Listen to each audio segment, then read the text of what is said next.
boy. Yeah. It's very cold here, so I'll trade you some of your hot weather for a little of our cool weather.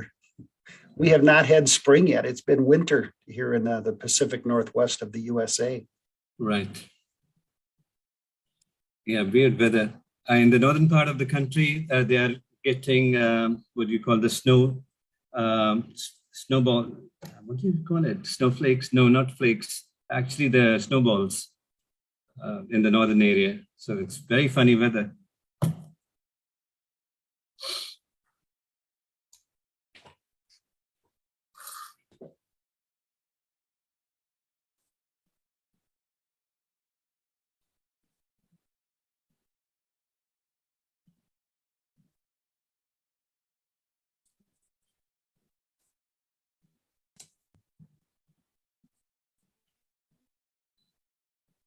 Hi, everyone. How are you?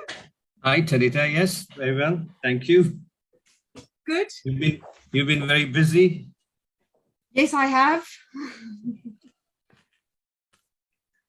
I was just telling Khalid how I will.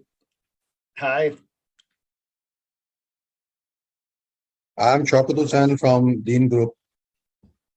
Hello, Shaukat sir. Where are you based, Shaukat sir? I am from Lahore. I am working as COO of Dean Group, which is a textile group in Lahore. Yeah. Welcome. Yeah.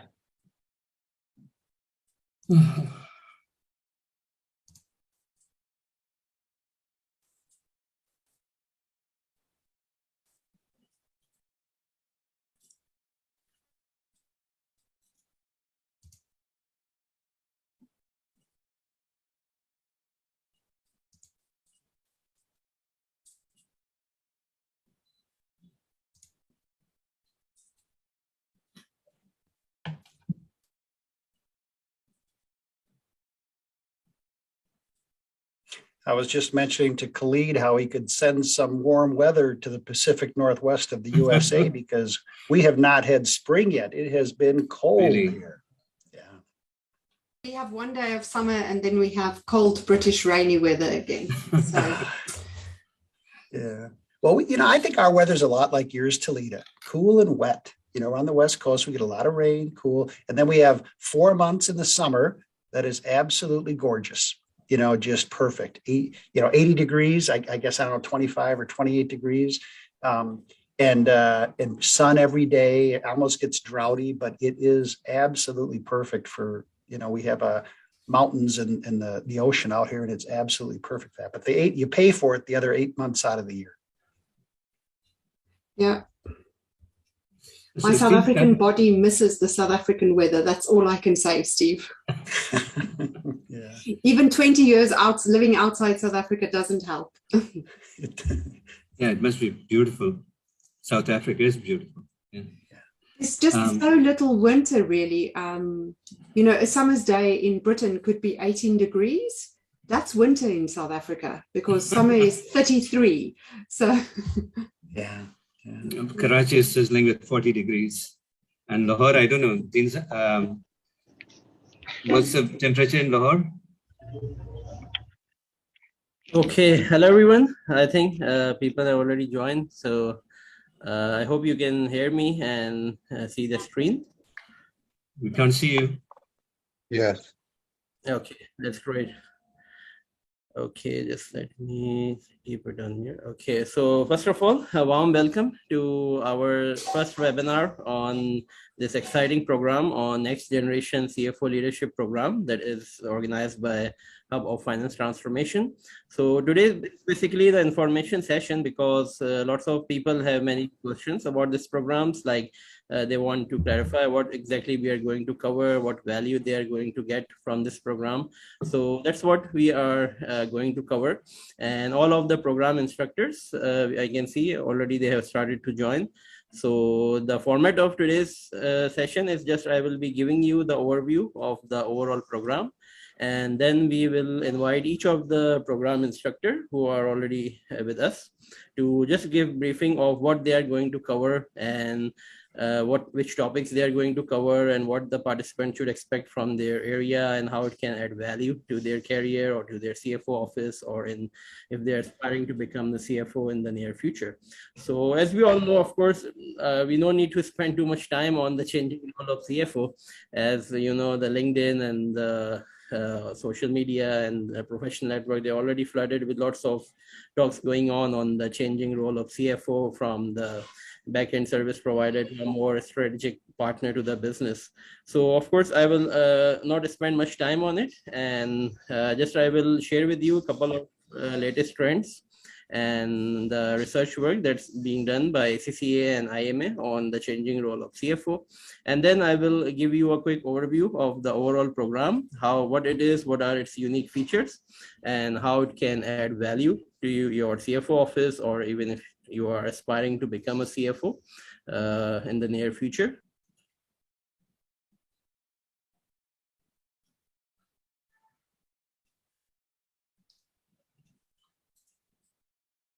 Sorry, you're gone on mute, Zishan. Yes, we cannot hear you, Zishan. Yeah.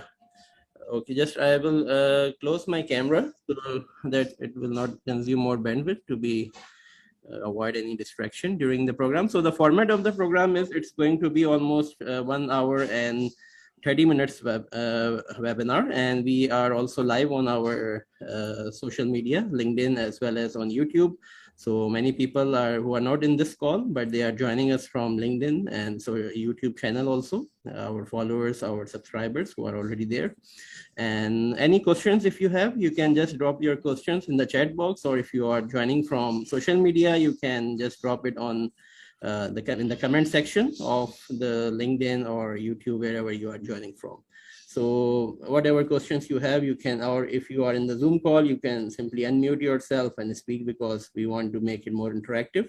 And that's the purpose of this session, to give you and to clarify any questions or any concerns you have regarding this program. So you can ask, and me and our instructors, they will be happy to answer as maximum questions as possible.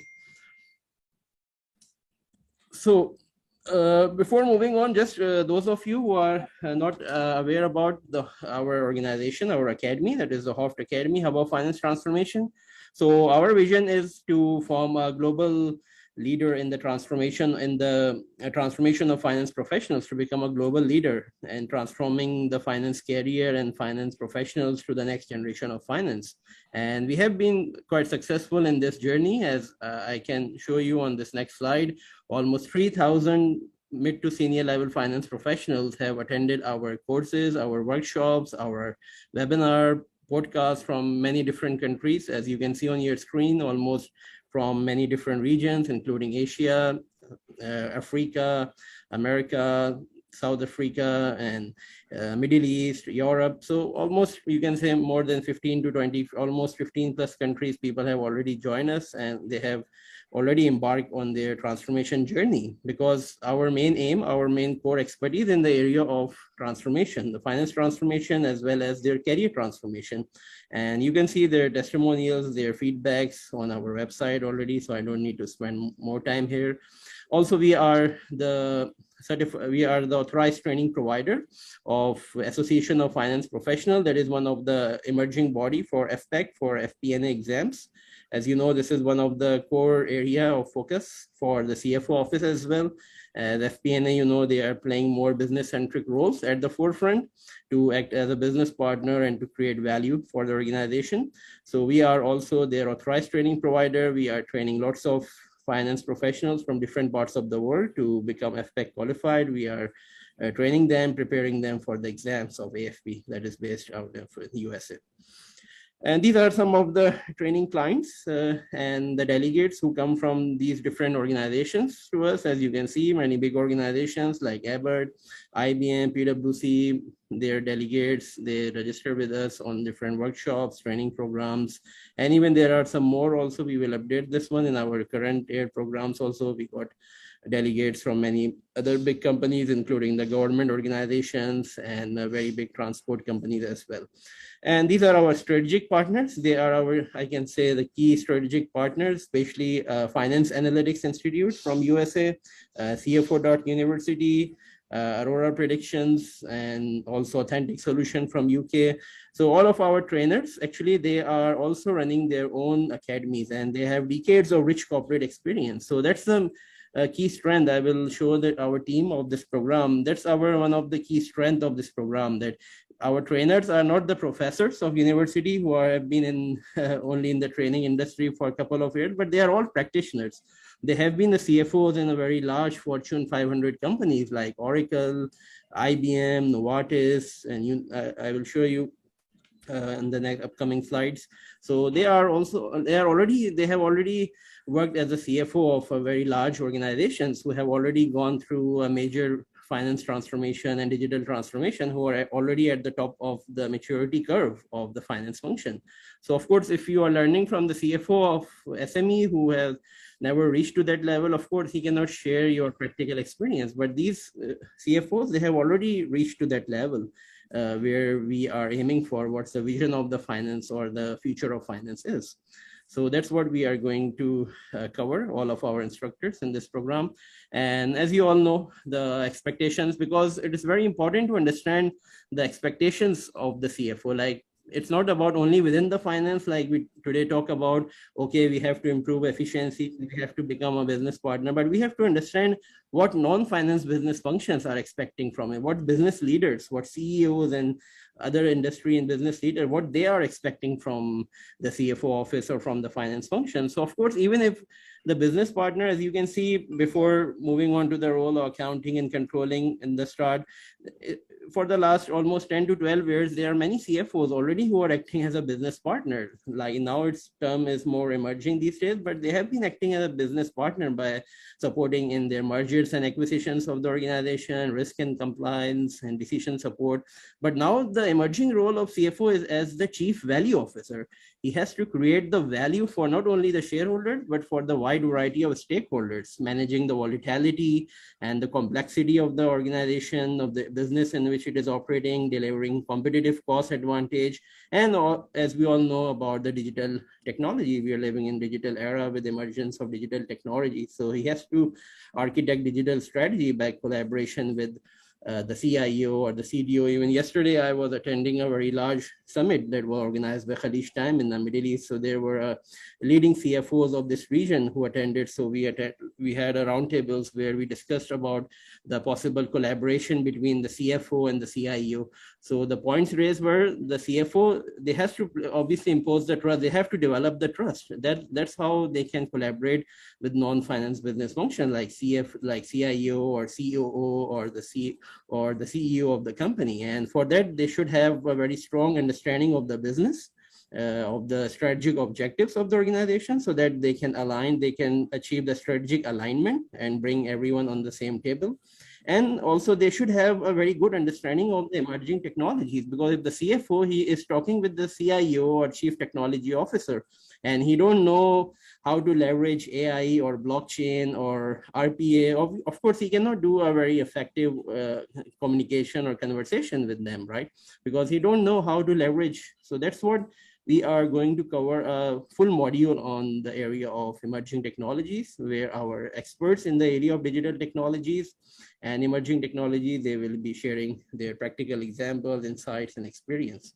So according to this recent survey by KPMG, as you can see, what are the concerns of the CEOs? As I mentioned we have to understand what outside business, other business functions are thinking about CFO office, what they are expecting from the CFO office. So according to this survey, 45% of the CFOs, their concern is the lack of commercial and non-finance experience of the CFO. Means they don't have a very high understanding of the business acumen, because as we all know, in even our professional studies, our qualification, professional accounting qualification, or even our master's degree, we have been trained more on the number side, right? We have to focus, we always been focused on the tangibility, objectivity, on the tangible assets, or on managing the numbers. So of course, they are not involved much on the business side. So this is one of the major gap that we can say the expectation gap is there, like lack of commercial and non-finance experience. Then the leadership skills, this is also one of the very important area, because most of the finance professional, they are focusing too much on analytics, on technical skills, on business partnering, but they're not focusing on the development of their soft skill.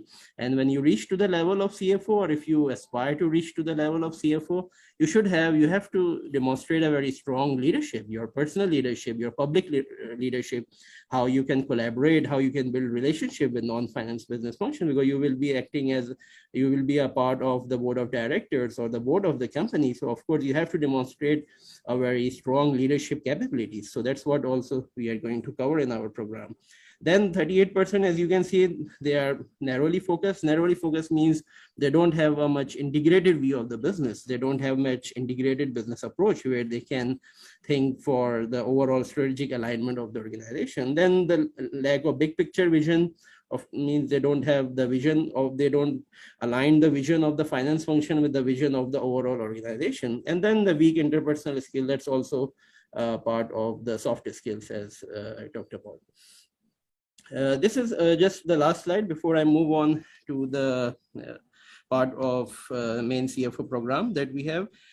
These are the areas of focus for the CFO. Of course, regulation, many people think that CFO has to move from the role of regulator or from ensuring the compliance to the level of strategic advisor, but still there will be lots of new regulations in terms of cybersecurity or emerging technology. So of course, this role will still be there. CFO has to ensure the regulation, the compliance, and then the globalization, of course, the global impact that's going on. Best example is of Russia and Ukraine war and many other global events and their impact on the business and technology. Of course, it's the main area of focus, and the risk that also include the risk of fraud, the cybersecurity risk. So this all also we are going to cover.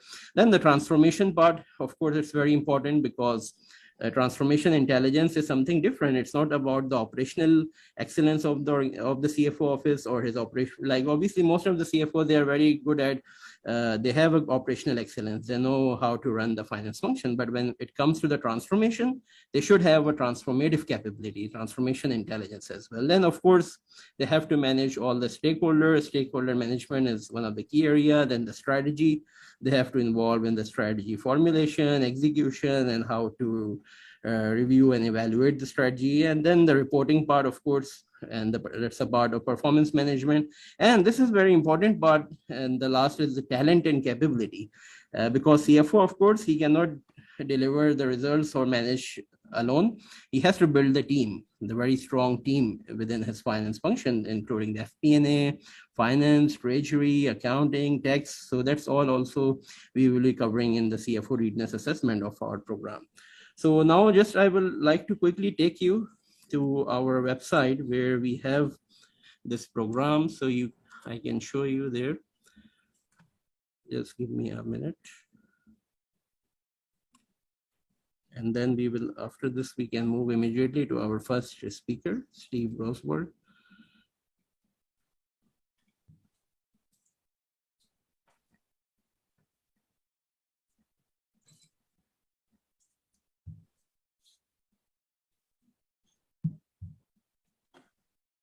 Okay, I hope you can see my screen, everyone.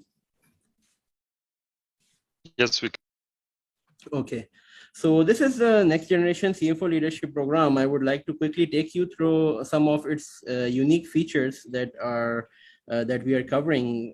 First of all, the core curriculum, I will shed some light on it in the next slide. Then the most important part of this is the practical application, because it's not only about the knowledge. Like we are not here to give you the knowledge of analytics or strategy or leadership.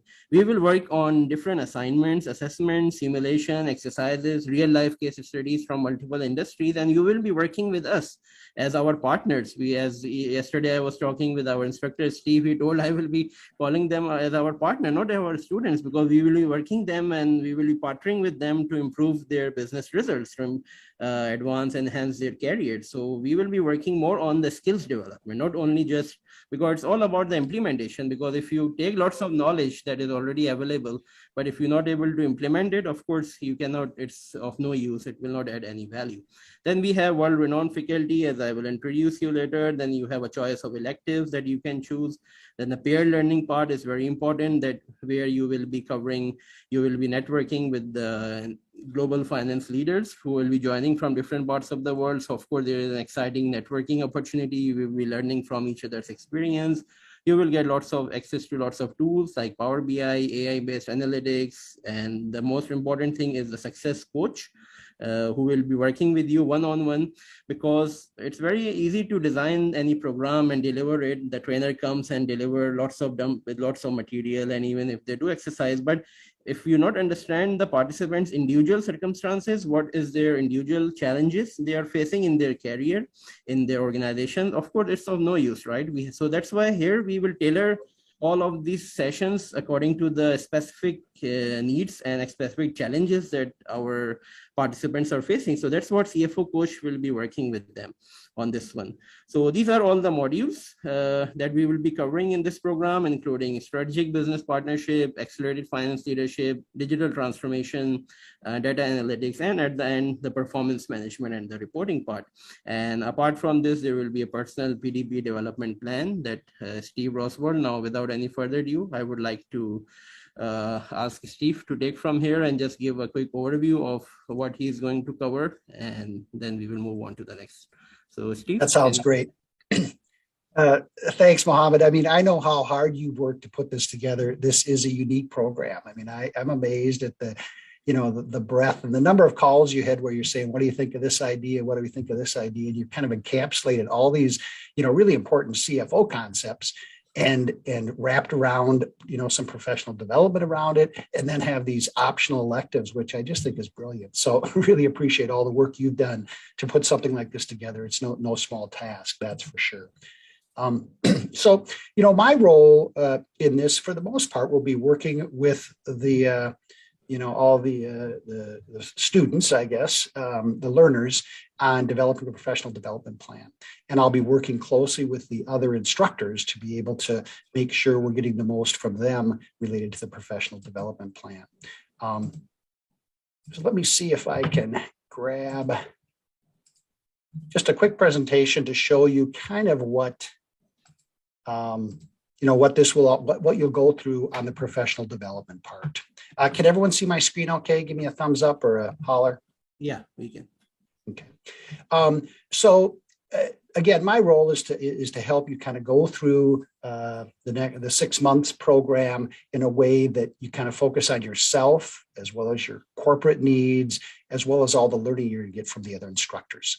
So with that, I'll be focused on kind of working with you on a professional development plan, and a little bit about kind of how we work at CFO.University. So our framework, and this I think really fits in well to what you'll be learning from the instructors. Our framework starts with kind of these, what we call the 4 pillars, of which leadership is really an important pillar. And you just heard Mohammed talk about that. And then we've got 3 other pillars: our accounting pillar, our finance pillar, and our treasury pillar. And, a lot of FP&A fits into finance, the controller function, accounting, and all your cash side, cash raising, cash management on the treasury side. So, there's a lot of other important things CFOs do, but this is still kind of the core part of what a CFO role enables. And that leadership part encircles all of them. So that's in each of our different pillars is supported by some core competencies. And you can look more about that, but I think you'll find that it really fits in from the beginning of a company and the governance, internal controls, and moves through the recording and activities and reporting as all our accounting function. When we go to the finance function, it's all about the planning process and forecasting and investment analysis for new investments. And so the FP&A role, where we're really giving a forward look on the, from the CFO's responsibility. And then, of course, treasury treasury ends up being that area where we're raising money, we're managing cash, and risk management becomes really important when we take third-party money on. So our framework kind of hits these four pillars. And I think it's important to know because that's what we measure. And I'll talk about the CFO readiness assessment. That's what we're measuring when you take the CFO readiness assessment. Of course, then we have our foundation, and this is really important. We talked about talent. Acquiring talent is really important. Mohammed just mentioned that. The technology piece, you're going to get a lot of technology in this course with some real experts, and then developing your career. So think of the PDP, the professional development plan, as kind of your career, developing your career, and then being able to use that to develop the people who work for you as well. So, I'll give you a bit of a framework and a foundation to start from, but then to talk specifically about how that fits into this course and kind of my role, my key role in this course, I guess, would be going through, that's our little toolbox. It just fits together. But the first thing we'll do is I'll go through the steps. So before the course even starts, you'll be taking a CFO readiness assessment and a survey. So this is two things. One we've developed, it's been taken by over 7,800 finance leaders, our readiness assessment. And I'll show you a little bit what we measure, but then we'll be supplementing that with a survey from many of the instructors. So there'll be a little pre-work, but it'll really help them be able to craft their courses to your needs. And of course, the readiness assessment helps us develop the professional development plan. So that's the first thing we'll end up doing is before the course even starts, we'll go through the CFO readiness assessment and you'll take a short survey. And I wouldn't expect that to take over 30 minutes, depending on the questions from the instructors. It could take a little longer, but that's a huge value add for you because you're going to get something more tailored to your needs and your instructors will be better prepared. And of course, for the professional development plan, it really is our base for the professional development plan. The next thing, so to give you an idea what the professional development or what the CFO readiness assessment measures, you'll see on this box that there's, or on the top, accounting, finance, treasury, and leadership. And then you'll see all the core competencies on the bottom. So you'll get a score and you'll get to see that score relative to the 7,800 people who've already taken it. So you'll know kind of where you stand as far as kind of where your strengths and where your development needs are. And what we'll do with that, and this again, we'd like to get it done before your first course starts, is we'll have a call. You and I will have a call and we'll go over this and we'll start developing your professional development plan. So we'll use the CFO readiness assessment and the survey that you filled out, and we'll spend a few minutes to make sure we know what you want to get out of the course, what your issues are at work that you want to hone in on. And we'll use the readiness assessment to help us do that. And from that, out of that phone call, I will develop with you a professional development plan. And this is a few pages that we do use some CFO.university information on it, but to help guide you in where your development's going to be. Some of that will be specifically in the coursework that you'll be doing later on. We'll match it to that and make sure that there's if there's special needs in there, your instructors know that. But mostly this is for you to kind of work through over the next 6 months and to use, as you will with your people, however you want to use this. But for you specifically, we'll tackle kind of the information from your readiness assessment and our phone call, and we'll create a plan for you. And it's a 45-minute phone call. I will do the rest of the work on that so that what you get is a document that says, okay, this is where I agree with Steve. This is what we're going to do. Or maybe I need to talk to him again and we need to adjust a few things. But this will clearly be, for your professional development. And then, so that will all happen if you sign up early enough. So hopefully we can't all do this in the last day. I won't be able to get all the phone calls in, but before the first course starts. If it doesn't, we'll have to travel into the next weeks, but we'll try to get this all done. So you already have a great start and a great platform to start from before you ever attend Toledo's classes starting in July. And then, so the next thing, every month after that, this group, the group of students will have a team call every month. So we'll get on a 90-minute phone call and we'll talk however much you want about your issues, the issues going on in the courses, and how we can help each other. And I'll lead those calls, and it'll help us stay on track with our development individually. And this is part of what Mohammed mentioned with the teamwork side of things, using your other classmates to help you get better. So this is all part of that. And I'll be involved in those as well. So kind of in recap, this wraparound professional development program, which certainly isn't the core of all the learning taking place with all these brilliant instructors you have. They're going to deliver some incredible knowledge and some real learning. But this will help you kind of on a long-term basis wrap that into your development and career plans. So we're looking for the CFO readiness assessment to help us with that. The professional development plan will be developed with you specifically, and then we'll make sure along the way that we're using these tools, just to help you get better.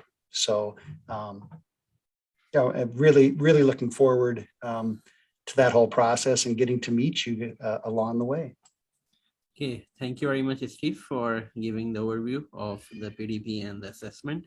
I think that's one of the unique value of this program, that we can understand each and every participant's individual circumstances, what their challenges they're facing. Thank you very much.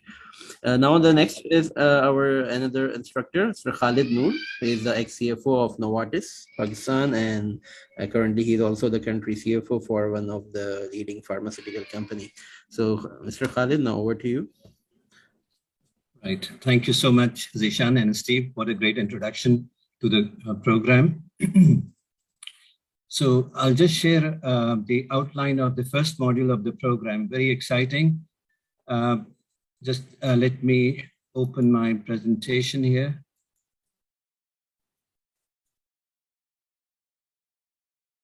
Can you see? Hang on, no, it's just, this is wrong. Hang on. We can see the screen.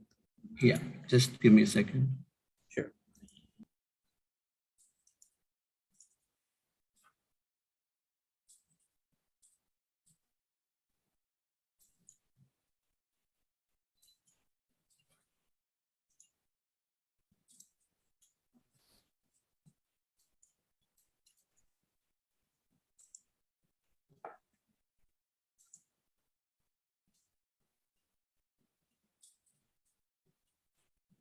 Some reason it's not going in the presentation mode.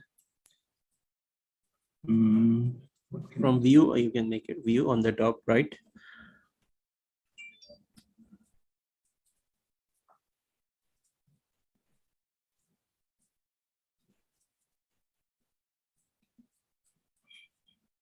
Yeah. Here.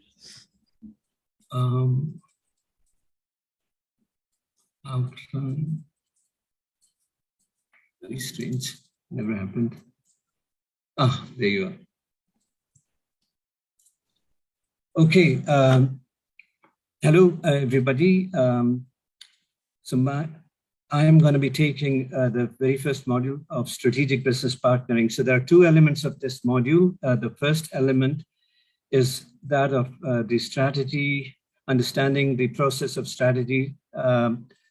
And the other part is the business partners. So I and Mohammed Al-Rubi will be facilitating your program.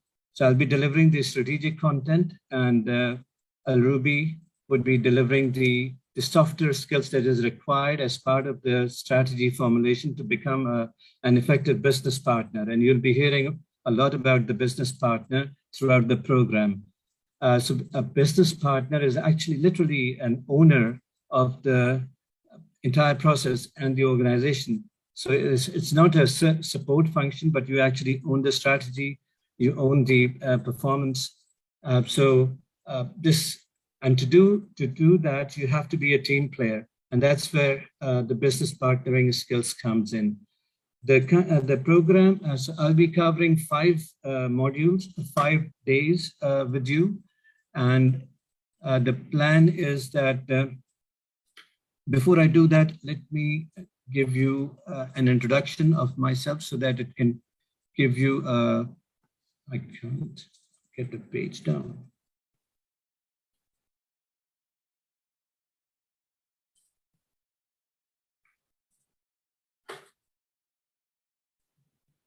Here is a brief profile. So I've got a lot of experience in finance and HR at board level, and I've worked with FMCG company like Unilever and pharmaceutical company, global pharmaceutical company at Novartis. Currently, I'm working at a local pharmaceutical company where I'm holding the post of CFO, Director of Finance, HR, and Information Systems at a local company.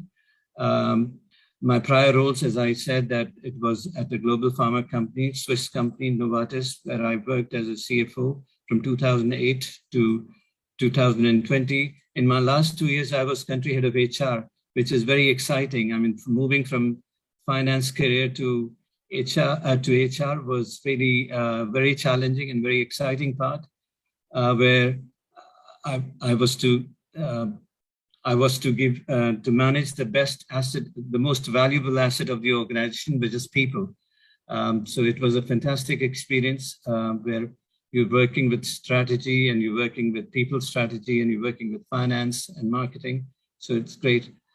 Prior to that, I was working with Unilever from 1989 to 2008, about 19 years of experience there. And most of my work at Unilever was that of a finance business partner. So I worked with their detergent group, I worked with their tea business, I worked in their food business. The only business I didn't do work was their ice cream business. But and over there, most of the time was spent on category strategy, brand strategy, building brands. So it was very exciting and very rewarding career at Unilever. Prior to that, I served worked as audit training at KPMG London office.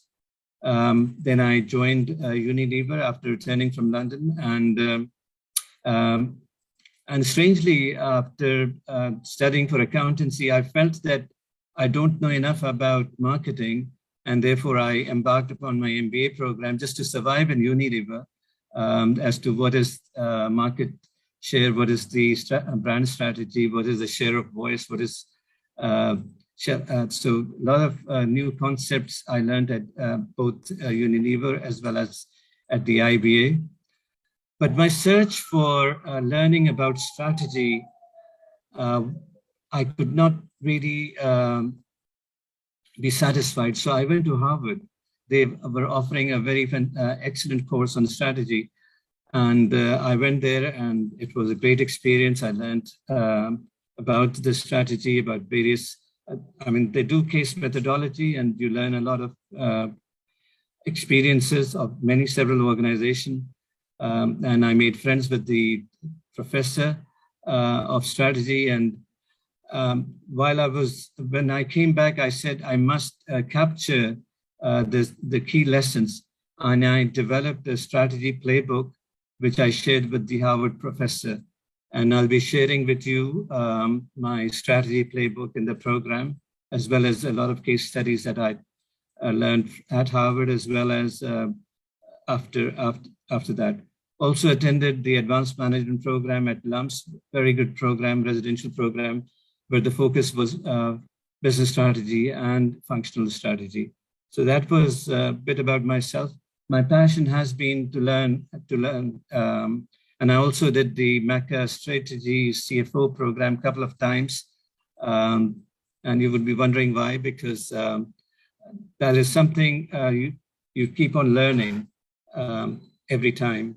So the content that I'll be covering in the program include strategic CFO as an effective business partner in value creation. So strategy is all about creating value for all the stakeholders in the business, especially your customers.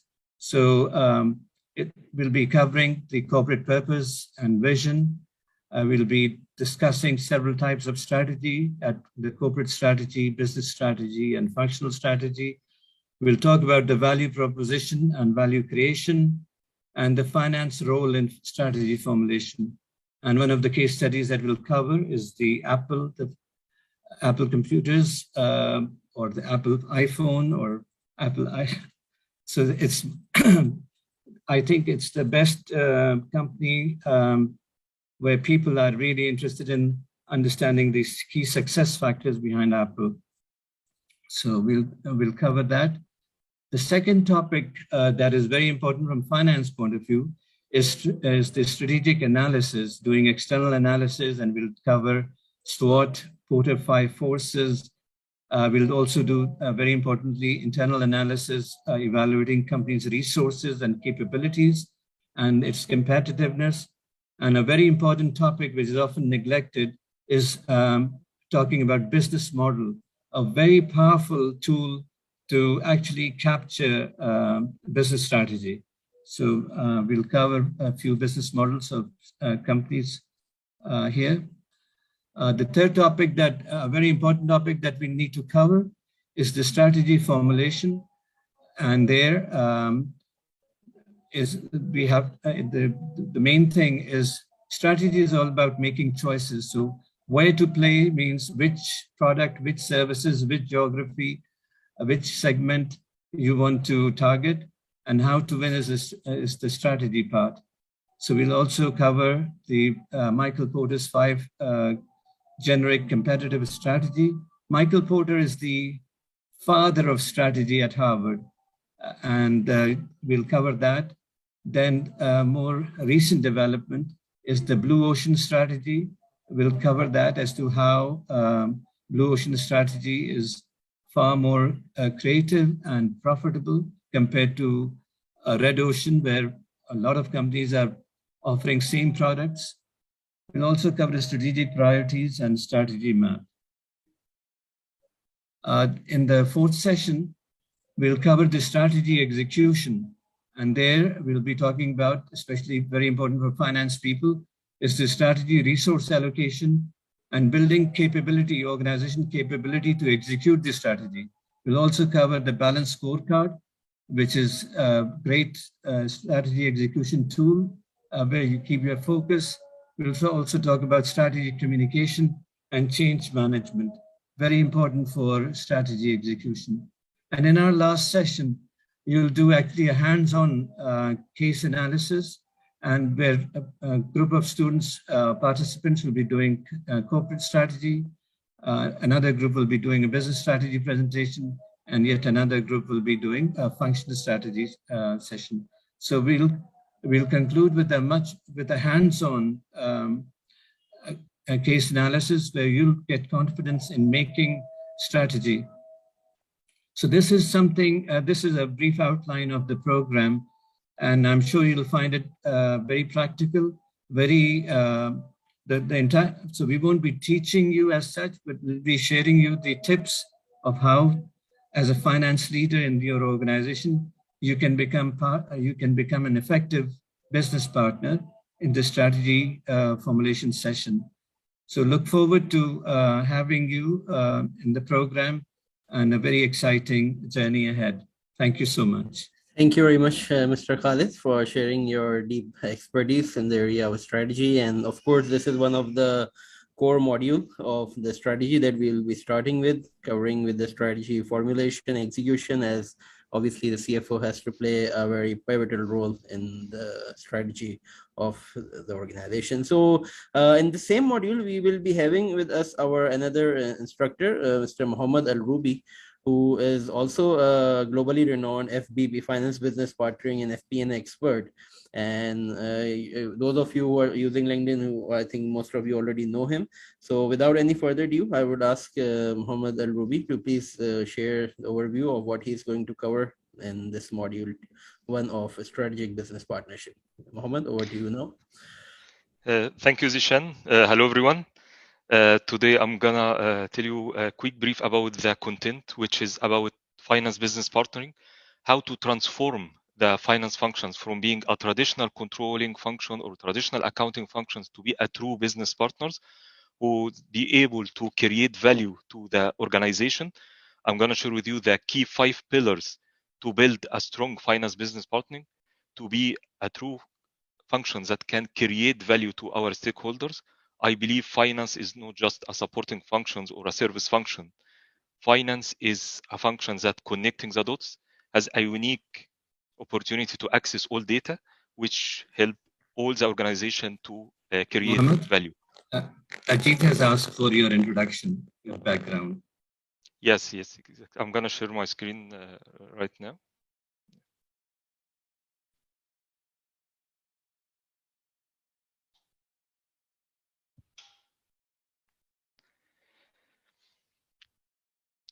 Okay, so let me give you a quick brief about myself. I'm a global finance leader with 20 years of experience in global multinational companies like Johnson & Johnson, Novartis, Allergan, Takeda, and Energizer.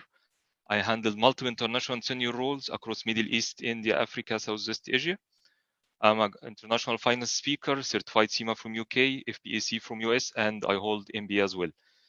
So we're gonna cover in the finance business partnering part the key 5 pillars for the successful finance business partnering. So we're gonna talk about number 1, mindset. We cannot make any change even if we have the best system in the world. If we have the best function in the world, we cannot make any change without changing the mindset. So we're gonna focus on how to change the mindset of your team, or if you're gonna hire a new team, what are the key mindset you have to find in you, the potential candidates.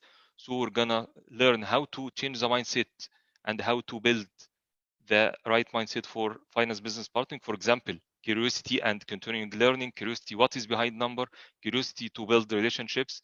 How to be a bias for actions, not just being a consultant telling the company that you have to increase price or you have to improve that process or whatever. It's all about leading the actions and being a true problem solver. Also from process to relationships, from tell to sell, from complexity to simplicity, challenging to coaching. So there are a lot of things that we need to change the mindset for our functions to be a true business partners. Then we're gonna move to the second part, which is very important, which is the skill set. After having the right mindset, we need to have the right skill set for business partnering. So we're gonna learn how to build relationships, how to improve our business acumen. And as you know, that business acumen is our admission ticket to any decision-making table. Our commercial team and our strategic management will not allow finance to contribute to the strategic decision making without proving that we understanding our business very well. Also, other skills that we have to develop, which is turning data into insights, storytelling, strategic thinking. So there are a lot of skills we need to develop to be a true business partners. So if you have the right mindset, having the skill set, the third pillar you need to build is having the right technology or the right systems, which will helping us to develop the right analytics, prescriptive, predictive, diagnostic, and descriptive analytics. So we need a system that helping us to provide all the needed supports for decision making. We need a user-friendly system, how to ensure that we have a high quality data from our systems. So we're gonna learn what are the key technology and the key systems we need to support decision making. And then if you have the right system, right mindset, right team, but your team doesn't have capacity, doesn't have time, how can they create value? So we're gonna learn how to free up your team's time, how to increase the capacity of your team to create value. So we're gonna focus on how to eliminate all the unnecessary tasks, how to automate process, how to delegate to the third parties or the other functions, and how to reallocate your team's time on the high value adding activities. And last but not least, we shouldn't forget culture. If you have all the previous pillars without having the right culture, you will not be able to create value. So we're gonna learn what are the right culture for finance to be able to create value. We're gonna talk about agility, transparency, trust, collaboration, and diversity. And those are the key 5 pillars we're gonna cover along with very practical business cases. I'm gonna share with you my experience in transforming different functions across different companies, how I transformed many finance functions in different organizations, different industries, from being a traditional controlling functions to be a true business partners who are really adding value to the business. That's all from my side, and looking forward to having an interesting learning session. I'm gonna now leave the floor to Talita, our global leader in coaching and finance. So the floor Thank you is very yours, much, Talita. Mohammed, for giving such a nice interview, a nice overview of the role of business partnering. And I think that's one of the key role, obviously, the CFO has to play to become a partner with all other business functions. Now, moving on, I think if we add on to the business partnering, one of the most important attribute and you can say the capability of CFO is the leadership capability that he has to demonstrate to become more influential, more impactful leader in the overall organization. So that's what our leadership expert, Ms. Talita, who is also the leadership coach and also the ex-CFO of BMW from UK. So Talita, over to you now. Thank you, Zishan. Thank you everyone before who's given us such a comprehensive overview of what we can expect in the program. So I just want to tell you that my passion is really to help analytical professionals exactly like you with your leadership and interpersonal skills. And we've already seen from Zishan's slides that KPMG says how many of those CFOs are not good with the leadership skills, probably 41% weak leadership skills, and then weak interpersonal skills, 30%. So that's my mission, to help finance professionals with this. And I'll give you a little bit of an intro to myself and why I am uniquely qualified towards the end of my presentation. So just a couple of things from my side. Of course, we listen to McKinsey, to KPMG, to Deloitte, and all their insights on where CFOs need to be. But what I also did is my own research. During COVID in 2021, I interviewed 27 board directors to understand what is it that really is so important from a leadership perspective and a board perspective in leadership. And I've worked that into this program. And let's just go on to the next slide. What were the themes that emerged that is really important for a leader's future success? And before I go into that, I'd just like to tell you a little bit about how this program is structured, building on from what everyone else has said.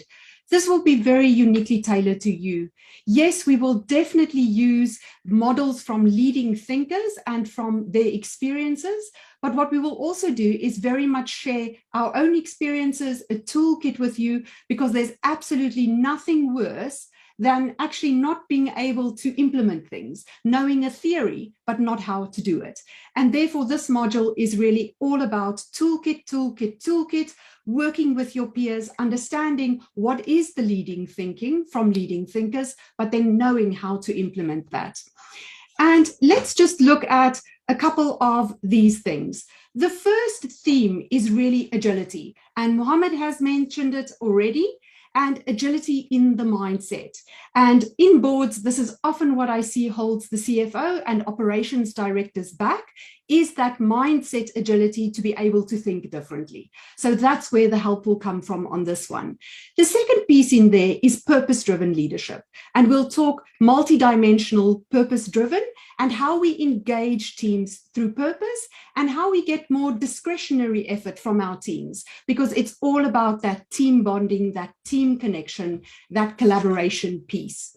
The next piece is being an influential, connected leader.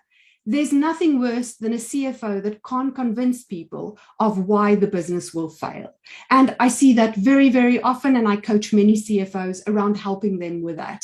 It's being influential, knowing how to connect with people, although it might be outside our comfort zone, and how to be impactful in those arguments that we want to bring across so that people take us serious and don't just see us as the doom prophets or the people who always say no, but the people who are there to support and enable the business. Transformational strategic leader.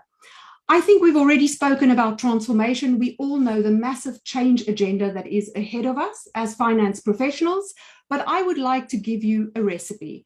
A recipe, no matter what the project is, what can I do to really ensure that I will have success, all related to behavioral change, all related to people, and combining years of transformation experience in disciplines and multidimensional across different types of companies, financial services, automotive, and really sharing how should we do that transformation.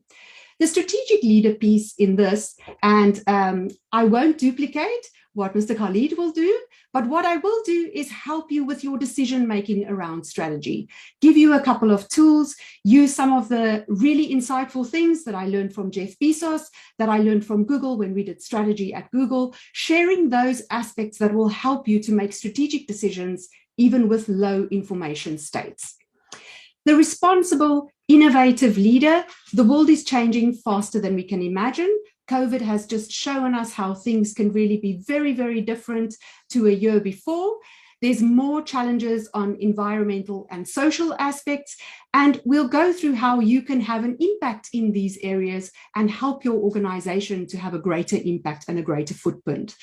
Innovation. I use the work of Jamie Anderson, a leading specialist in this field, thinking about the healthy mind platter for innovation. It's really a totally different approach to drive innovation. The years of continued improvement, CIP, they're long gone. Those small little incremental steps won't get us where we need to go.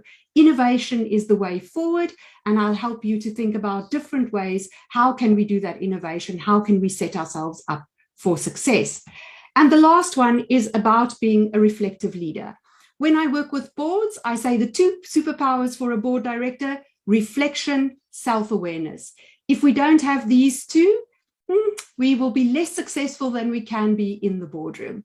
And therefore, helping you to work on that, helping you to, as Steve said, create that absolute development plan that you need, map your journey, but also use the McKinsey model of 3x3x3 accountability to make sure that you do these things that are really necessary to make you a better self-assessment leader and to also create that team culture that you need. And Mohammed Al-Robi already touched on how important that culture is from a business perspective, a business partnering perspective. So let's look at the the modules around this and when we will be delivering that. So our module 1 is the Agile Self-Transforming Mindset, leading from the inside out, and that will be on the 6th of August. We'll then talk individuals, connected relationships, continued consistent team development in our module 2. Module 3 and 4 will give us the culture of trust and safety that we need for high-performing teams, help us to anticipate the unknown future, and give us a flavor of responsible leadership. And the last model is about the innovation, the wider personal impact that you have in yourself and with your team, an assessment of yourself, and then mapping your own transformational journey. And with the wider personal impact, we use the work of Daniel Goldman, who is definitely the utmost authority on self-awareness and mapping these things out for lasting effect and impact. So why am I uniquely qualified to do this with you? So I have extensive board experience. As Mohammed Sishan said at the beginning, I've been the CFO and Chief People Officer for BMW Financial Services, and I've done award-winning cultural transformation programs. I'm currently a non-executive board director and chair of audit on the boards of 2 banks, a bank in the top 20 in the UK, and then a smaller, innovative bank that's transforming, growing, developing. So having similar challenges to many of you will face in growing organizations. I'm a trainer and consultant. I work for the Institute of Directors on their certificate program. I train directors, approximately 30 to 40 directors, depending on how many training sessions I do a month.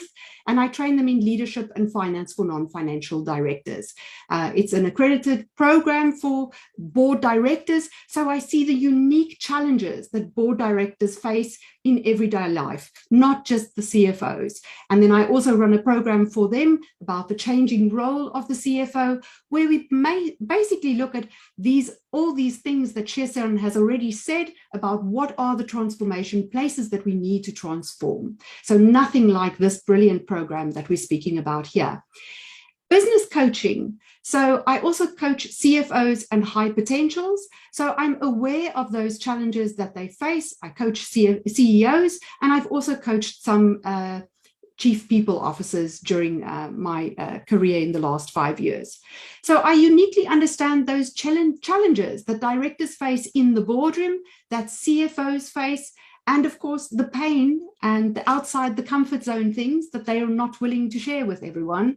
I know all those things, and this program has been designed to help people in those areas. So I'll hand over now to Seshan and stop sharing my screen.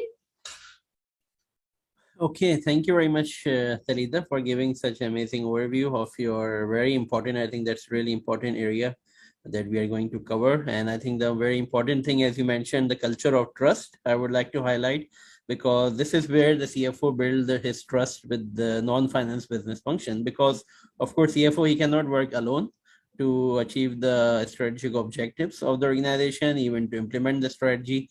And for that collaboration, of course, a very strong culture of trust is required, really. Thank you very much, Talita. Our next speaker and the trainer is supposed to be Robert, but I think we come to know due to some certain emergency, he is not able to join. So we will move on to our next instructor, who is Bill Anderson. I think he is with us already. And the Bill Anderson, actually, he is expert in the area of digital transformation, including cybersecurity, family offices. He has a very rich corporate experience, and he's consulting lots of organizations within this region, in the Middle East region. And before, he was in the Europe region. He was ex-CFO of the Royal Bank of Scotland, and he's serving different clients and working on the implementation of digital transformation projects. So he's also going to bring a very rich corporate experience into this program. So without any further ado, I would like to hand over the session to Bill. Over to you now. Thank you, Mohammed. Very impressed, everybody, tonight with all the very impressive slides for a conversation. I'm going to talk through a couple of the areas that I'm doing, but they're quite different. But before I jump into this, Mohammed said my background qualified in accounting practice initially, but worked primarily in the UK for about 15 years in the investments, corporate banking, investment banking, and investment management industries. And then subsequently, I took early retirement at 35 and then set up my own wealth practice, which is an award-winning wealth practice in Ireland, and got very heavily involved working with a number of VC firms, which were the footprints for American organizations for their investment into Europe. So I worked a lot with business, technology startups and business owners, rapidly growing technology in particular, to then internationalize them. And then I came across, obviously, some companies which we were setting up for international expansion, came to Dubai. Part of my practice also, my wealth practice, was around efficiency planning for high net worth clients. And obviously, because of the crash in 2008, 2009, worked a lot with high net worth clients to protect the assets that they had. And typically, coming from a family business myself, so many different family businesses who had very good businesses in terms of the operational side, but not particularly well set up for any change in the markets because of market crashes. And because I had worked in that space for many years in the UK, I started providing those types of services. Fast forward a couple of years, I set up an accounting and tax practice in the UAE. We won we won an award last November for the best accounting and tax practice for private clients in the region. That was basically voted on by a lot of the private banking clients that we work with. And again, the primary piece that we do, as well as providing the basic services around outsourced CFO, accounting, tax advice, obviously with things like corporate tax coming in, we help a lot of companies plan ahead for that. I also work with a multifamily office providing advice to companies. And again, one of the things that we're going to cover in the family office piece is, typically CFOs get involved on the business finance side of a family business, but there's a second part, which is the family wealth side. And again, looking at the differences in terms of typical family structures that we see in the region versus, say, across Europe or the US. What we do is we help companies put together what we consider from a best practices point of view, the right structures that are in place. We're living in very volatile times. So the reason why this is important is because a lot of companies, once the CFOs are working on maximizing their cash flow within the company itself, there's a huge exposure to a lot of the assets that we see companies holding. And typically we have people who are not necessarily experienced with risk and return methodologies and frameworks, who are more focused on balance sheet and P&L, trying to manage that side of the business. Outside of the actual assets itself, we're going to be talking to families about how we do succession planning, And again, that's a different skill set than what we would typically see within the finance section. So these are the things that really, a business partner, CFO, really needs to start picking up on. It's not necessarily a reporting type issue. It's really, at the end of the day, people get into business to make money. And it's a lot easier to make it than it is holding on to it. So as we can see at the moment, because of the fluctuations, even with things like COVID, crypto, people they just don't plan for the downside. So having a CFO who's informed, of the best practices ensures that the family not only can make money in their businesses, but then in terms of their personal holding structures, have the right structure in place. And that's what we help them do. So that'll cover, the course itself will cover, how do we do an initial assessment to see where we're at? It'll then cover primarily in terms of an education point of view, what are the types of structures that best practice typically has, trusts and foundations, how do we set them up? What do they look like in the MENA region in particular? We'll do a little piece around asset and investment appraisal within that type of a structure, managing the family. Insurances, again, a very, very important part, because again, a lot of the families are not set up correctly when it comes to how they insure their assets. And then again, how to set up a specific type of family case study within the region. So that's the family office side, which is more connected with the wealth and the financial piece. We have a company outside of the accounting and tax firm that I have. I also set up a company called Business Improvement Group. And it does what it says in the tin. It was basically a management consultancy to help companies improve the way they operate. So very much focused on how they, what they do and how do they do it. Initially, it was very much strategic focused, so giving strategic advice to companies around how they are approaching the technology and how they apply it within their business.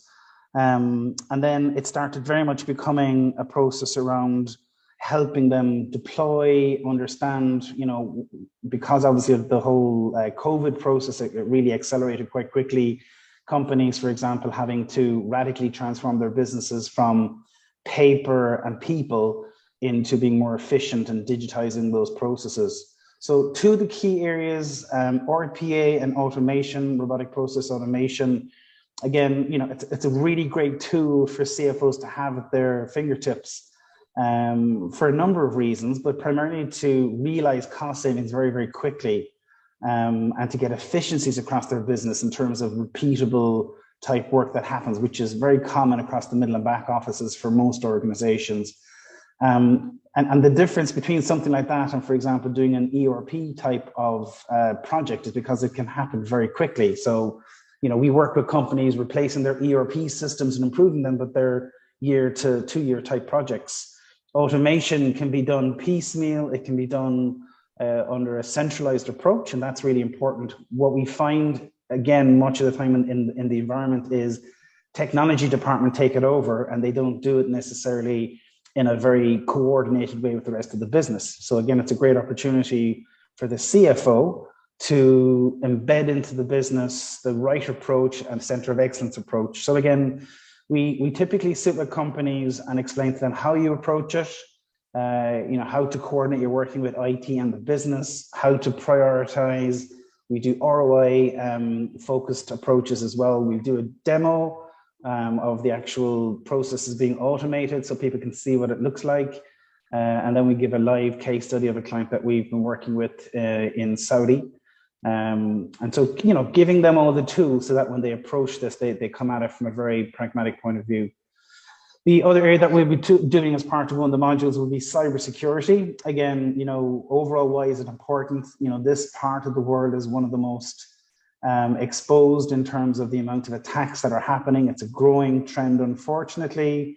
It's not an IT issue with a lot of people just kind of hand it over to their IT department. It is a business critical enterprise-wide issue. It's a boardroom issue. And again, it typically comes up when things go wrong. What we try and do is help companies to assess where they're at against so that they can measure themselves against an international standard. And typically try to explain to them, how do you think your business would survive and cope?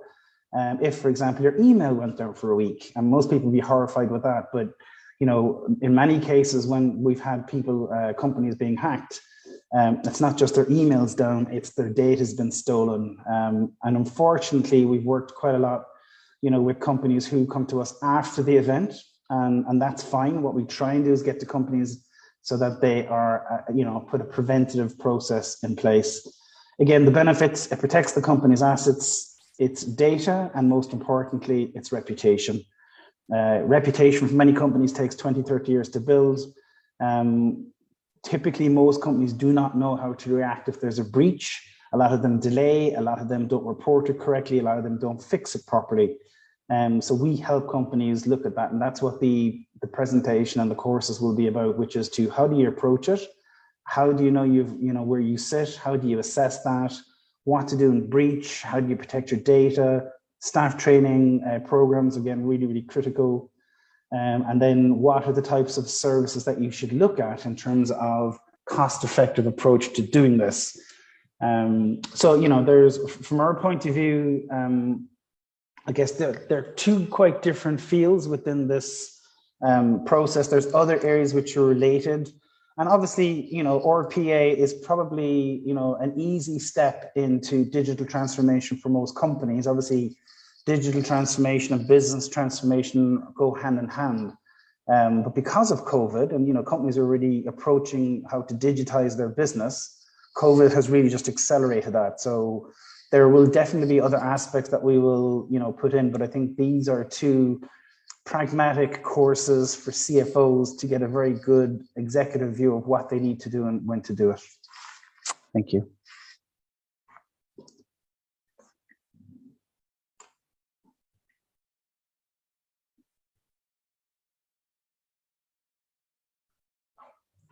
Mohammed, I'll hand back to you if you're there. Yep. Yeah, thank you very much, Bill. I think that's one of the unique value that you will bring is the case studies from your own clients where you have worked on the implementation of digital transformation projects, including cybersecurity and RPA and in the family offices. So I think that's what the aim is, to give practical insights and the hands-on experience of the challenges that the companies are facing during implementation. And I think that's what you are going to cover. So I think that will be a high value addition for the participants. Thank you very much, Bill. And I think that now our next instructor is who will be covering the module 4 is Dr. Prashant. I think he is on another training program that's we are actually running with him on another platform.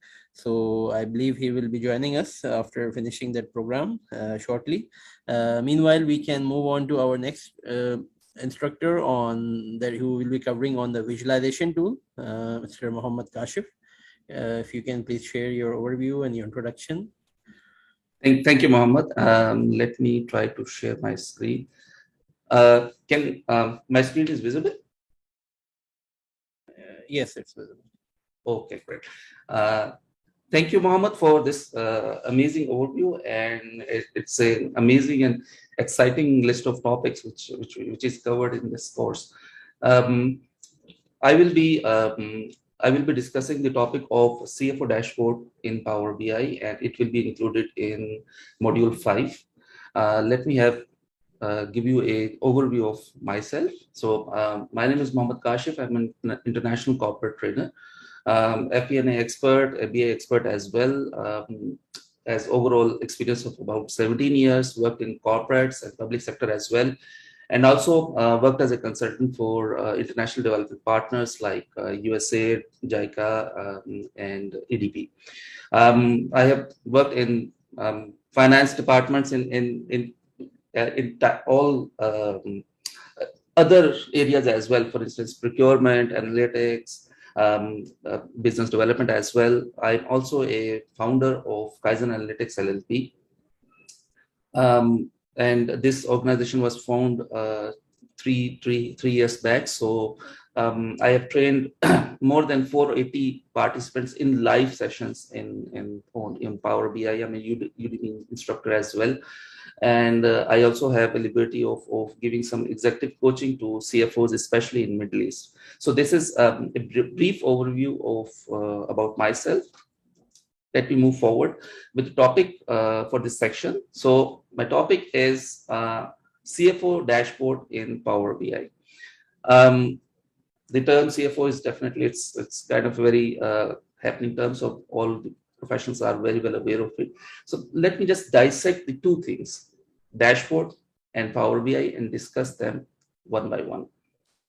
So once if I see a dashboard in my eye and I imagine, so the thing which comes in my mind is a dashboard of a car. So a dashboard of a car is very important, and we tend to see in our childhood as well. So if I can define a dashboard, it is a central panel. It's in the center of a car, and it is always in front of a driver. In our terms, because we are working on the course, so we can replace driver as a decision maker. It only shows some important KPIs which are relevant to the driver. For instance, it shows in these some oil pressure, some tire pressure, some engine pressures. But if the same car goes to an auto workshop, and once they plug in the computers, the same car will show some detailed elements which are definitely much more detailed, which are not shown to the driver in the console. They can review the roof, suspension, paints, brakes. So this is a very important element that in a CFO dashboard, if we dissect the word dashboard for a CFO, the important thing is it should be centered. It should always be in front of it. It is for a decision maker, so it should have only the important broader strategic KPIs. So if you have discussed the word dashboard, let me just move on to another word, which is Power BI. So it's a happening word. There much buzz about that word. There are other tools as well. So if we are thinking that we are doing some decision-making work, so there are certain questions which come in our mind, business questions. Then we want to analyze the data, whether it is finance data or whether it is a business data. We want to present that data for a decision maker in front of the boards. That there is an important thing, how that presentation or how that dashboard is designed, how much time it consumes, because you can develop the things in Excel. It is always over there, but there are certain analysis which take too much time of them, and there are some reporting which are done on a regular basis. So these are the things which are very important, tools and time management. So let me just park this concept of CFO dashboard in Power BI for a while, and let's discuss about the tool. So if we are thinking about a chef, so there are two types of chef. There are, if we discuss two types of chef, for instance, pastry chef and a pantry chef, they use knives as a tool. But for a pantry chef who works for items like in cold, like salads, their knives are different for those chefs, like a pastry chef. So this is the same case which we should, as a finance professional, should consider. We are using different tools, and we are using tools like Excel, and it is an evergreen tool. There are lots of updates which are happening in Excel, so it will be there for us. But it's important to us to understand that are there any other tools which can save our time, which can save the time of our team, because the participants will be either they will be CFOs or they will be reporting to CFOs. So they should know whether there is other tools apart from Excel. Yes, there are tools, BI tools apart from Excel, like Power BI. Power BI is a tool which is owned by Microsoft. There are other tools as well, like this one, Tableau, ClickSense. So now let's go back to the same, some of the questions which I have asked earlier. Business question in my mind, the data, how I integrate the data of finance and business, how I present the data to the decision making, and how much time it will take. As far as The data is concerned, Power BI is an amazing tool, and it is updating regularly on monthly basis. And this is a very hard task, which is done by the amazing team of Microsoft. And there are more than 100 data sources which it can connect. So it is continuously updating. So the numbers will go on a bit. So whether your data is at any cloud base or on any ERPs. I work with different clients in Middle East, so there are some of the problems which we do face is that they have the companies, they have the holding companies. Some of the companies are old, they have their own ERPs which are developed in house. Then they have purchased some imported ERPs like SAP. So how they will integrate that one? So they and the holding companies over there, they tend to have a problem how they can extract information and have have the analytics at this one page. So that is easily done in Power BI, no problem at all. Then there is how to present data. So that the Power BI, because I've said that Power BI team is working hard, and they are continuously updating own visuals, on features. So they are, last time I've checked, there are around 320 plus custom visuals. There are inbuilt visuals as well, which are there in most of them are in Excel, but the capabilities are much more enhanced. Then there are some other features as well. For instance, you can zoom in and zoom out from the dashboard.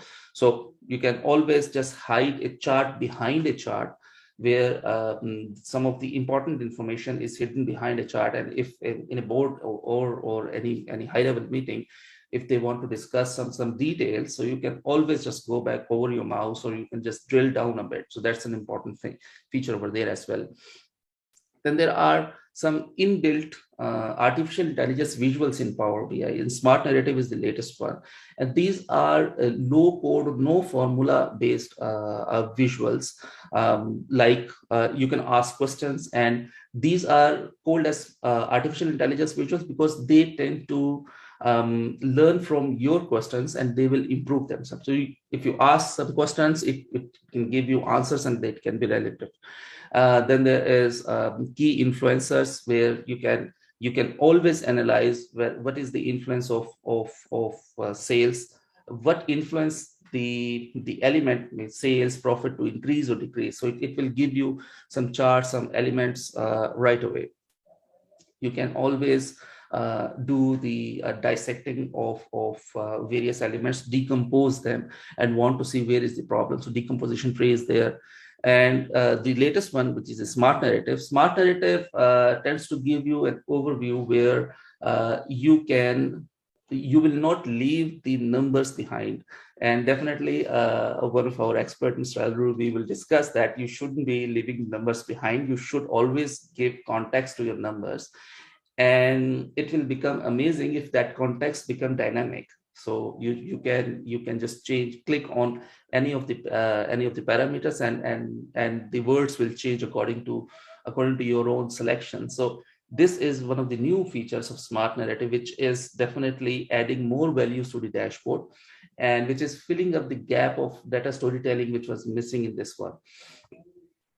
So in CFO dashboards, we will be discussing in detail about financial statement analysis, Pareto analysis, business scenario analysis, customer and product profitability analysis. So we'll discuss these things and we'll try to make certain dashboards from scratch and guide them how they can create dashboards and how it will help them in decision makings. Thank you. So that is from my side. So I will hand over the. Okay, thank you very much, Kashif, for giving the overview of Power BI. And I think obviously without tools, as you mentioned, obviously even the CFO office cannot work. And also it is very important for CFO to understand these new tools like Power BI and AI-based analytics, how they can leverage these tools and how their team can use it to become a better business partner. So that's what in the next, now we have our next instructor, Mr. Robert, who has joined us recently now from USA, and he is representing the Aurora Predictions and Finance Analytics Institute, and they are covering actually lots of material, lots of content in the CFO leadership program, including in module 3. I will show you that includes finance analytical transformation. So we have a full on-demand course where we will be giving you the access from Finance Analytics Institute, and also Mr. Robert, he will be having some live office hours with all of the participants, and he will be covering a very interesting and emerging area of analytics dashboard. That's what he is going to cover. That is quite different from the balanced scorecard that is more qualitative in nature. And that's really the amazing concept of analytics dashboard. And you will see how its predictive power is, how it can make use of predictive analytics and prescriptive and use of analytics. So that's what Robert is going to cover. So Robert, without any ado, over to you now. Thank you, Mohammed, and thanks for everyone for being here. And I'm just happy to be here right now, because if it wasn't for Steve Roswell who called me, I wouldn't know. I've been in Outlook purgatory for the last 2 days, and don't know where I've been, don't know where I'm at without a calendar. So I got here in the last minute, and I'll go through the things that Mohammed was kind to talk about just briefly. So I'll share my screen. All right, good. So there are 2 things I'm going to talk about. Is the first, just an overview of Aurora and Finance Analytics Institute. Aurora Predictions has a technology platform. It's an AI-enabled analytics platform. It's special because it's intuitive to use. It's a no-code, intuitive environment, and all the analytics and all the AI is built in, so you don't have to do any coding, you don't have to do any connections. You load the data, the AI builds the model, and then delivers the insights. So no need for data science or statistic skills. And we can take the data from spreadsheets or whatever. And the interesting thing is the first book that I wrote with my co-founder of the Finance Analytics Institute, Jesper Sorensen, which is implementing an analytics culture for data-driven decisions, that kind of led to the development of Aurora Lights, which is our product. So it was studying and researching the problems in finance to do digital transformation and to adapt, led to creation of the product. And the second part is the Finance Analytics Institute. And here we teach the how-to, if you will, how to implement a culture of data-driven decisions using analytics. And we have the book, of course, but we also developed a course over many years called the Analytics Academy. And the Analytics Academy actually stemmed from the book. We said, after we wrote the book, we said we really need a way to teach this in more of a collegiate kind of setting. And so from that, we created the Analytics Academy, which when it started was a live 2-day program of 19 courses and 21 hours of training. And then with the pandemic, we said, well, we can't get together anymore. So we actually made it an on-demand program. So now where there are 3 modules of the Analytics Academy, and I'll talk about that in a moment. And so we also did, along with Larry Mazzell, a second book called AI-Enabled Analytics for Business, because what we learned is we had to separate the, if you will, managers, directors, analysts, and executives. And the second book, AI-Enabled Analytics for Business, is for executives, because 2 out of 3 analytics projects fail, and they fail because of executive decisions. That's the bad news. The good news is all these decisions are common. All the modes of failure are common. and they could be distilled and quantified so that they could be avoided. And therefore, we wrote the book. We give executives vision, voice, and value, vision, voice, and clarity, the value of analytics, and we teach them the roadmap of how to implement analytics. So what we're just going to cover today really quickly is the Analytics Academy first and what we call office hours. So the Analytics Academy, and then of course the CFO dashboard, which I'll talk about. So first is our FAI, Finance Analytics Institute, Analytics Academy. And you can see this from the HOFT website, and it's also on the Aurora website. And there's a tremendous amount of information on it. And not only is there written words, but there's also videos which comment about the program overall, as well as comment about each of the specific modules. So it's a wonderful program.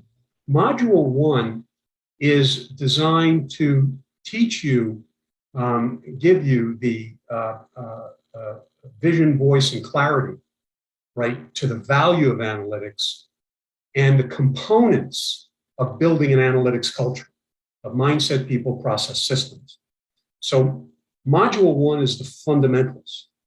And then in module 2, we get into more of the specifics about, we call systematic thinking. So when you're doing analytics, you know, how you have to think about your business and your data in order to deliver analytics to improve business performance. We call that systematic thinking. And then we also talk about storytelling, and storytelling in particular to executives.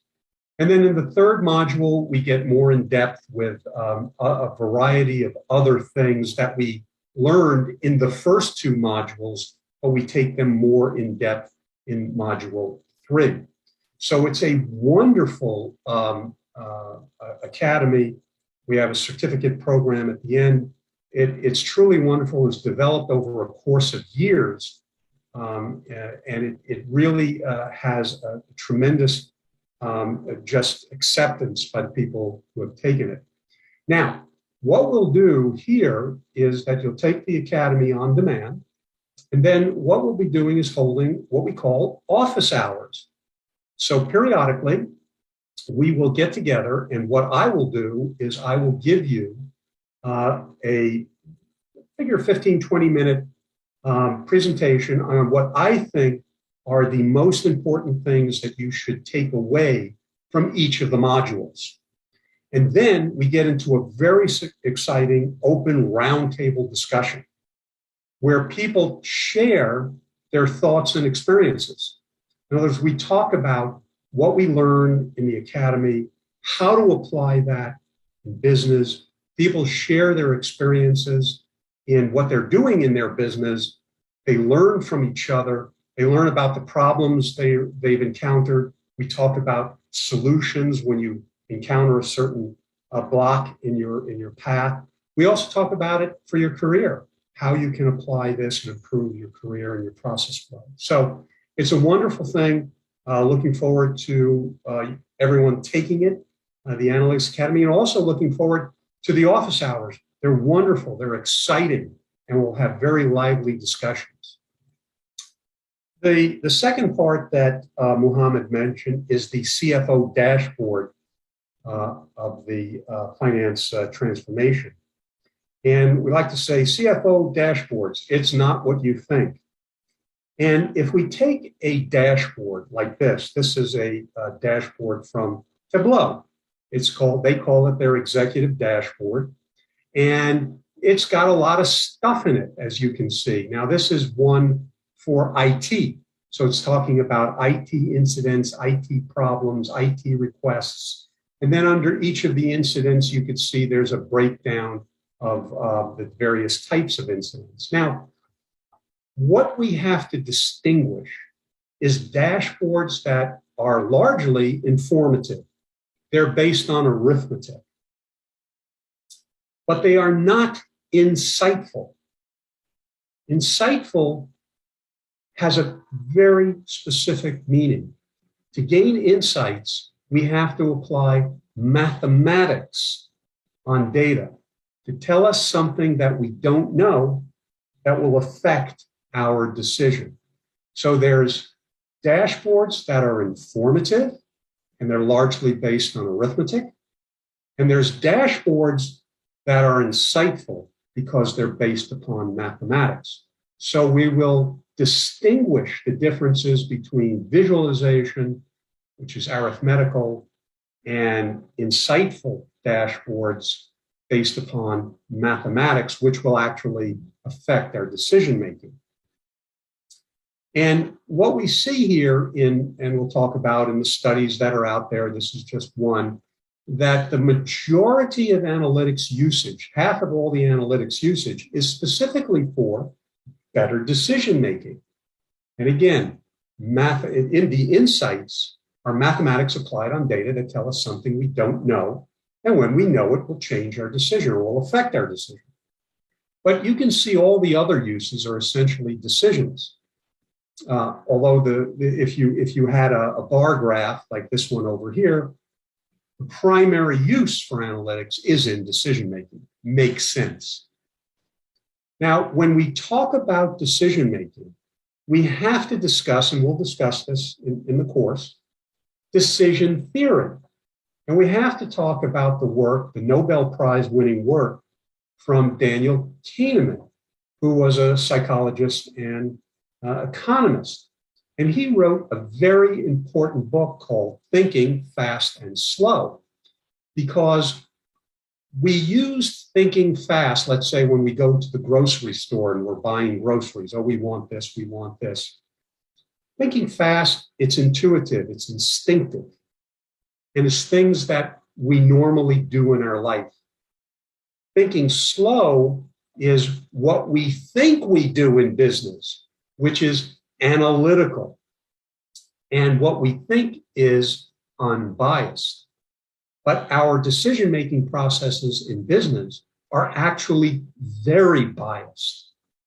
And so what we're going to talk about is we have to be able to identify our biased decision-making that we do today and we do naturally, and we don't notice it. So part of what we're going to talk about is decision-making and the biases that creep in and how we can use analytics to mitigate our biases to make better decisions. And we need to make better decisions because the way we do our decision-making today and the way we do our planning today results in a $242 billion shortfall from wasted labor, from errors, and from under-optimized planning. Now, this, despite the fact that in North America specifically, $500 billion, $500 billion every year is spent on state-of-the-art enterprise software, whether it's data visualization, business intelligence, ERP systems, CRM systems, inventory systems, whatever it be. We're spending $500 billion a year. And yet, as you can see in this graph, we have an average 35% error in our demand forecast. 35%. The range is 20 to 42%. So 20 to 42% error we make in our demand forecasting, even with $500 billion of expenditures. And everything from that cascades. In other words, we carry excess, if you will, buffer stock. We have 20% buffer stock in our materials. We have 20% more in finished goods, which creates 25% on average excess and obsolete inventory. And in spite of all these excesses, we still lose about 2.5% of our sales to stockouts. So this is the $242 billion problem that exists today, given the state-of-the-art technology that we have. Now, there's a solution to this. The solution is today using AI-enabled analytics that can dive deep into data and discover patterns. And so these are the things that are the next generation of technology. And we need to now be able to have vision, voice, and clarity, the value of analytics, the practicality of analytics, and to learn how to incorporate these into our organizations through the components of mindset, people, process, and systems that we teach in the academy. And then in our CFO dashboard course, we'll start going through these other things that I just mentioned about learning about our biases, about learning the difference between visualization and analytics, and understanding the impact that they cause. We'll also go over the balanced scorecard. Now, many of you are already using balanced scorecard today. In fact, one of my co-authors on the second book, AI-enabled analytics for business, was part of the team that created the balanced scorecard, along with Dr. Kaplan. And the balanced scorecard is wonderful because it tells us how we define our strategy and how we connect the strategy to key performance indicators, and then how we use our organization tactically in order to achieve the KPIs, to achieve our strategic themes.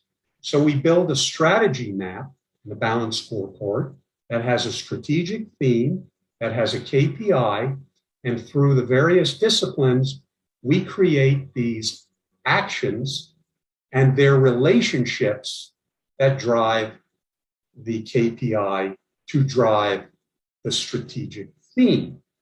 So this is a beautiful thing, the balanced scorecard. The problem is the balanced scorecard has a major flaw.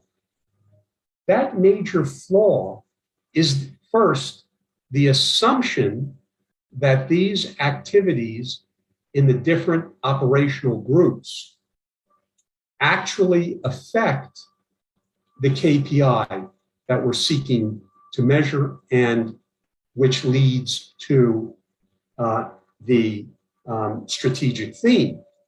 The other part of it is that these relationship lines are indeed true. So this is all part of a, quote, bias assumption that has no basis or actually has no mathematical basis. It's based upon our operating judgment.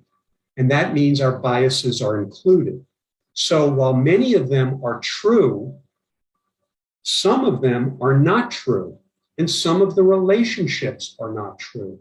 And therefore, in our book, our new book, AI-enabled analytics for business, we create the concept of the analytics scorecard.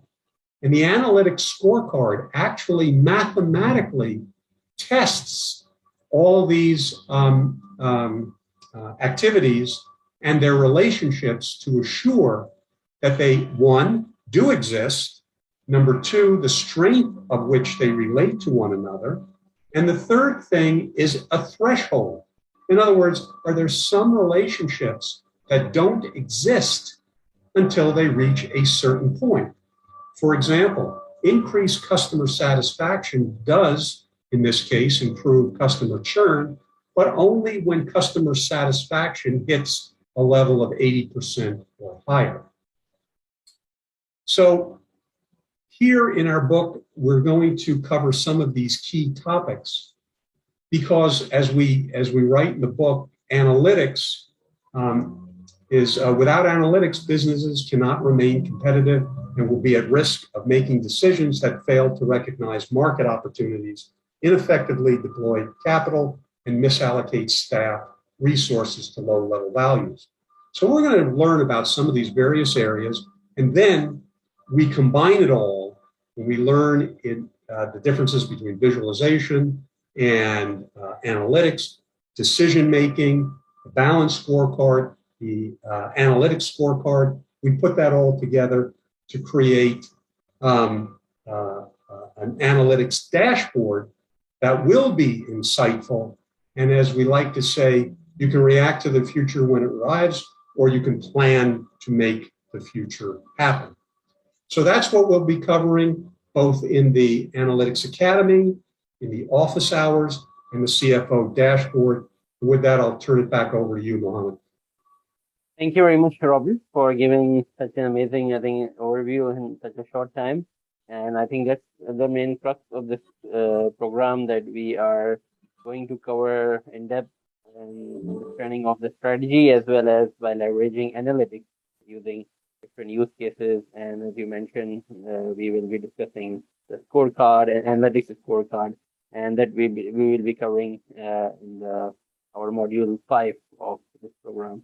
So I think we are already over time. So I will quickly obviously, as all of the instructors, they have already gone through the entire program now at a very high level on all of these 5 modules, as you can see on your screen.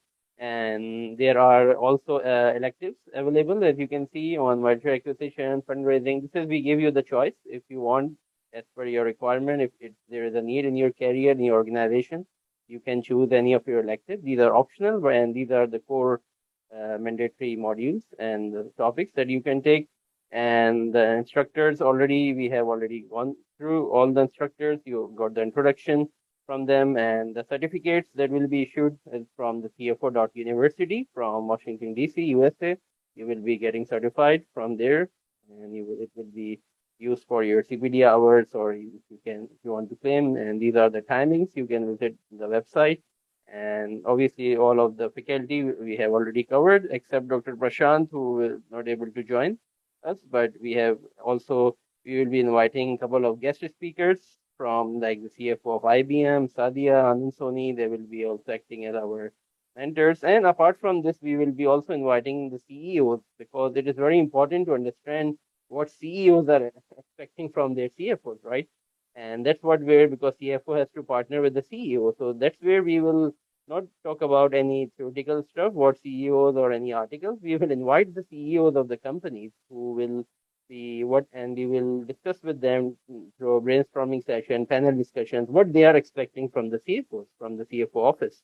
And that's what we will be having, a panel discussion between the CEOs and the CFOs and the participants. Everyone, they will be participating. So that's the main aim of this program. It's not going to be a traditional training program where you are just going to get lots of training material. You will be engaged in each and every topic. You will be highly engaged. You will be engaged in the exercises, group discussions. So as our main aim is for the skills development, not only to give you the knowledge, but how you can bring change and transformation in your organization after attending this program. So that's what our aim is. And lots of already professionals, as if you see, visit our website from different parts of the world, from Italy, from Europe, from Africa, different parts of the world. They have already embarked on their transformation journey after attending our programs and our workshops. So that's all, I think. And now we are already over time. Sorry for that, because of course we have to cover lots of instructors, and of course we cover just a very high level overview. And you can visit our website of-global.co, and just you can go through the entire program and reach out to our team for any further details. So if any questions Ahmed asked about the fees of the program. Okay, let me go through quickly about the fees of the program. It's in the end. If you see, there are different pricing options available. This is the total price. There is early bird discount available also until 31st of May. You can avail, and we make it a very flexible payment plan of 9 months.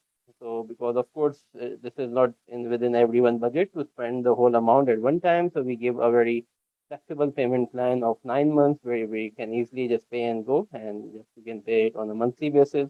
And then if you would like to take additional optional elective, there will be the cost of 500 for additional elective. So this is the pricing structure that whatever suits you, you can just have a look at it. And if any questions there, please feel free to unmute or drop your question now in the chat box. We can have 1 or 2 minutes and then we can wrap up the session. Any questions, comments, please leave your message or just unmute yourself regarding the program, overall program, what you have seen.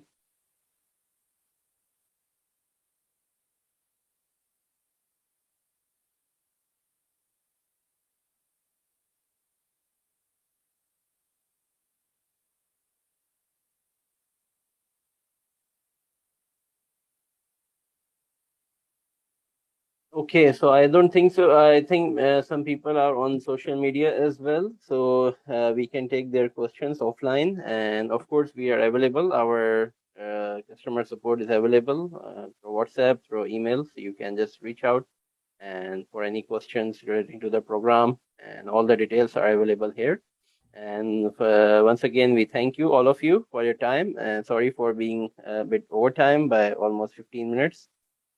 So we will be having the sessions live starting from the 2nd of July.